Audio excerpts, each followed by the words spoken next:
Деталните геолошки истражувања ке Стамер и Звегор во Делчевско потврдија поголеми количини на јаглен и подобар квалитет од очекуваното.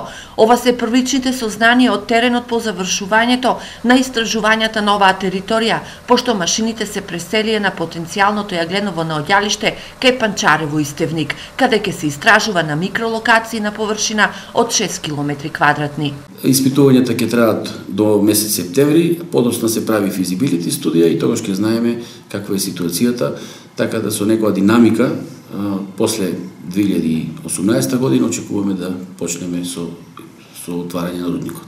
Рудникот за јаглен ке донесе економски развој на Пехчево, а Пехчево, за разлика од Делчево, не се плаши од загадување доколку овде проработи овој рудник. Тоа значи прво вработување за граѓаните, а понатаму и за општината концесија, бенефит кој што секако ќе допринесе за развој и реализација на сите предвидени проекти. Нема да има еколошко загадување заради тоа што баш локацијата е на такво место да не би имало некои значителни пореметувања на еколошката средина. На територијата на Пехчево се очекува два потенцијални рудници за бакар Кадиец и за јаглен кај Панчарево.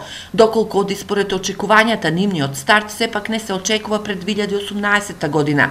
Граѓаните на Пехчево сега се со очи вперени во минералните суровини што ги крие овој дел на Малешевијата. Вработување за младите.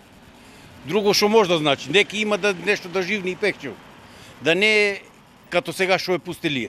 Добро е да има вработување, запослување. Од друга страна, еколошкиот систем да не се наруши. Боле иште него ништо. Така ли? Истражувањата на јаглените ги врши АДЛМ, а изведувач на работите Градежниот институт на Македонија. За инвестицијските активности во оваа фаза АДЛМ од сопствени средства ке издвои околу половина милион евра. Инаку првичните геолошки истражувања на овој регион се правени пред 30 на години и тие покажале дека овде се кријат 50 милиони тони квалитетен јаглен.